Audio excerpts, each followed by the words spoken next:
Hello everyone, welcome to my mini vlog. ನಾನಿವತ್ತು ಗೌರಿ ಹಬ್ಬದ ವ್ಲಾಗನ್ನು ಇಲ್ಲಿ ಅಪ್ಲೋಡ್ ಮಾಡ್ತಾ ಇದ್ದೀನಿ. ಬೆಳಗ್ಗೆ 4 ಗಂಟೆಗೆ ಎದ್ದು ಎಲ್ಲ ಪೂಜೆನೂ ಸಹ ಮುಗಿಸ್ದೆ. ನೀಟಾಗಿ ಎಲ್ಲ ಪೂಜೆ ಎಲ್ಲ ಆಗೋಯಿತು.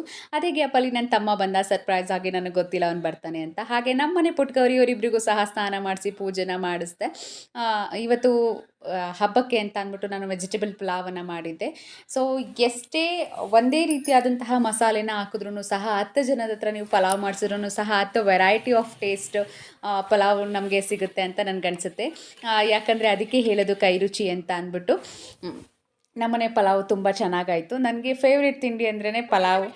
ನಮ್ಮನೆ ಅಕ್ಕಪಕ್ಕದವರೆಲ್ಲ ನಾನು ಮಾಡೋ ಪಲಾವ್ನ ತುಂಬ ಇಷ್ಟಪಡ್ತಾರೆ. ನಾನು ಕೊಟ್ಟಾಗ ತುಂಬ ಚೆನ್ನಾಗಿ ಮಾಡ್ತೀರಾ ನೀವು ಅಂತ ಹೇಳ್ತಾರೆ. ಇಲ್ಲ ನನ್ನ ಮಗಳು ಬರ್ಡೇಗೆ ಬಂದಾಗ ಟೇಸ್ಟ್ ಮಾಡಿರ್ತಾರೆ ಅಲ್ವಾ, ಆವಾಗ ಯಾವಾಗಲೂ ಸಹ ಒಳ್ಳೆ ಕಾಂಪ್ಲಿಮೆಂಟನ್ನು ಕೊಡ್ತಾರೆ. ತುಂಬ ಸ್ಪೈಸಿಯಾಗಿ ಮಾಡ್ತೀರಾ, ಮಸಾಲೆ ಎಲ್ಲ ಹಾಕಿ ಅಂತ ಹೇಳ್ತಿರ್ತಾರೆ. ಇಲ್ಲಿಗೆ ನನ್ನ ವ್ಲಾಗ್ ಮುಗಿದಿದೆ. Thank you all. See you in the next vlog.